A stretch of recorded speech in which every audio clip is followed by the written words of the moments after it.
आप सभी को सादर नमस्ते। जय श्री राम। मेरे YouTube चैनल वसुधा के रंग में आप सभी का स्वागत है। और मेरा प्रयास रहता है कि जो वीडियो डालूं वो एक अच्छे विषय से संबंधित हो, जो एक चर्चा का विषय बने, परिचर्चा का विषय बने और उसके अच्छे लाभ हों। ऐसे वीडियोस पसंद करने वाले कम ही लोग होते हैं, लेकिन कोई बात नहीं, जितने लोग होते हैं अच्छे लोग होते हैं। और वो कम लोग बहुत अपनी कम बातों में बहुत अच्छी चीज़ें समाज में बांटते हैं। तो हम सबके द्वारा अपने अपनी क्षमता अनुसार इस समाज में कुछ अच्छा हो, यही हमें प्रयास करना चाहिए। सोशल मीडिया इसका एक माध्यम बन चुका है आज, इसलिए हम इससे दूर नहीं रह सकते। तो इसके माध्यम से भी हमें अच्छी बातें फैलाने का ही और अच्छी बातें लोगों तक पहुंचाने का प्रयास करना चाहिए।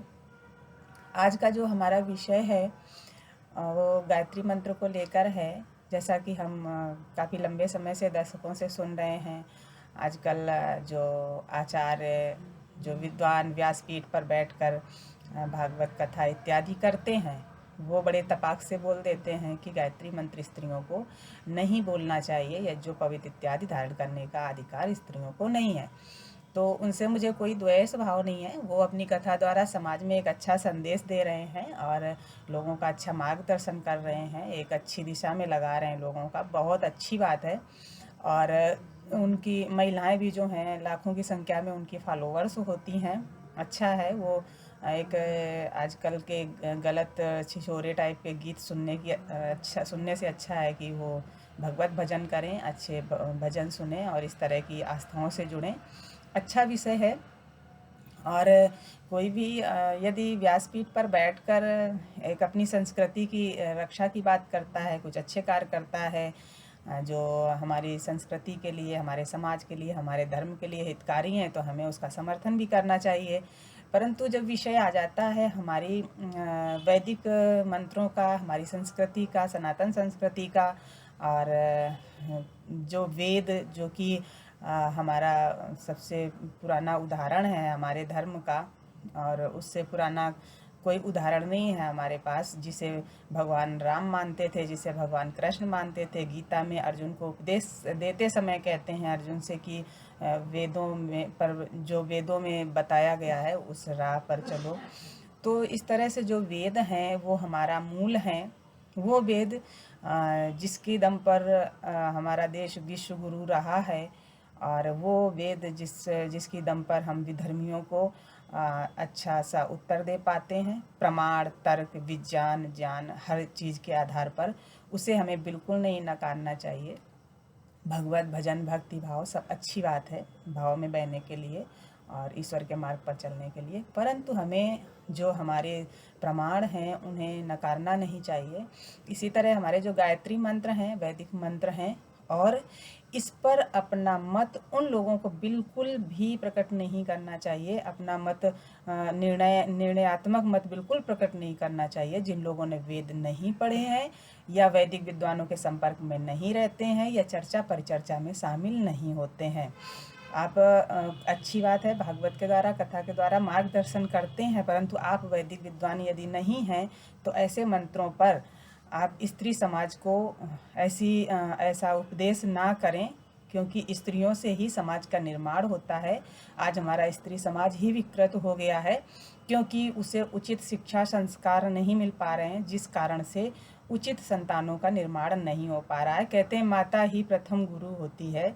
जब माता ही पूरी तरह से अपनी संस्कृति से जानकार नहीं होगी संस्कृति की, तो वो अपनी संतान को अच्छे मार्ग पर नहीं चला पाएगी। तो जब इस तरह की बातें आप करते हैं तो कहीं न कहीं स्त्रियों को एक भ्रम जाल में डाल देते हैं, जो भ्रम वाला रास्ता है उधर फेंक देते हैं। जब आप कहते हैं स्त्री तो शक्ति स्वरूपा है, देवी है, पूजनीय है, वंदनीय है, सब कुछ स्त्री से है, ये सृष्टि स्त्री रूप में है, सब कुछ कहते हैं आप। फिर आप कह देते हैं स्त्रियों को यज्ञोपवीत धारण करने का हक नहीं है, स्त्रियों को गायत्री मंत्र बोलने का हक नहीं है। गायत्री मंत्र का अर्थ ऐसा तो कोई नहीं है कि उसमें ऐसा कुछ है कि स्त्रियों को नहीं बोलना चाहिए। बड़े सुंदर अर्थ हैं मंत्रों के, तो और मंत्र तो मनुष्यों के लिए है, ना कि स्त्री के लिए, पुरुष के लिए, मनुष्य योनि में पैदा हुए लोगों के लिए है। क्योंकि जानवर तो मंत्रों का अर्थ जानते नहीं, जानवरों में विवेक नहीं है, बुद्धि नहीं है, वो नहीं बोल सकते। दूसरी चीज़, आप कहाँ से पढ़ के बोलते हैं पता नहीं, क्योंकि ये वैदिक चीज़ें हैं और सृष्टि की गणना जहाँ से शुरू होती है वहाँ से वेद शुरू होते हैं। इसलिए बेहतर होता है कि यदि आप ये कह दें कि भाई ये इस तरह के जो मंत्र हैं ये हमारा विषय नहीं है, आप भक्ति भजन कीजिए, भाव में बहिए, भागवत की बात कीजिए। इस तरह की चर्चाएं वैदिक विद्वानों से कीजिए या वैदिक विद्वानों के साथ बैठकर चर्चा पर चर्चा कीजिए। गायत्री परिवार वालों से बात कीजिए कि उन्होंने इतनी इंटरनेशनल टीम क्यों खड़ी कर दी, एक सुंदर सा मार्ग क्यों स्त्री पुरुषों को सबको दिया है, गायत्री मंत्र बोल के पर्यावरण शुद्धि यज्ञ करते घूमते रहते हैं। और आजकल युवाओं को भी उन्होंने बड़ा ही सुंदर मार्गदर्शन दे रखा है। तो जब आपके लाखों फॉलोवर्स जो आपको प्रणेता मानते हैं, पथ प्रदर्शक मानते हैं, उनको जब इस तरह से कह देते हैं तो वो कन्फ्यूज हो जाते हैं। इसलिए वो बातें ना हमें कहने का हक है, ना आपको, जिन बातों को हमें पूरी तरह जानकारी नहीं है। अगर आपने वेद नहीं पढ़े हैं, हमें जानकारी है इस बात की कि चलो हम वैदिक विद्वानों के संपर्क में रहते हैं, या आप वैदिक विद्वानों के संपर्क में रहते हैं, शास्त्रार्थ करते हैं, प्रमाण प्रस्तुत करते हैं, वेदों पर चर्चा करते हैं, तब तो ठीक है, आप उस पर बोलें। आप कहीं से भी बात उठा के कहीं ऐसी जगह ना पटकें, क्योंकि ऐसा कुछ वर्जित नहीं है। कुछ चीज़ें स्वास्थ्य को लेकर, कुछ बातें स्त्रियों में हो सकती हैं वर्जित, जहाँ उनका स्वास्थ्य को लेकर उनके लिए हानियाँ हों, लेकिन ऐसा कुछ वर्जित नहीं है जो आप भ्रम फैलाते हैं। तो आप समाज के सम्मानित लोग हैं, आप समाज को अच्छा संदेश दें।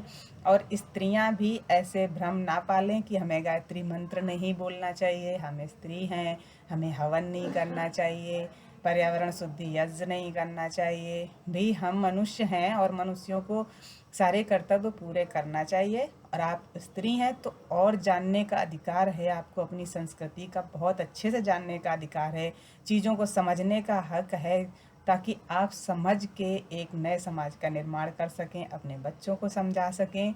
और आज के वीडियो में बस इतना ही। आप सभी को पुनः सादर नमस्ते। जय श्री राम।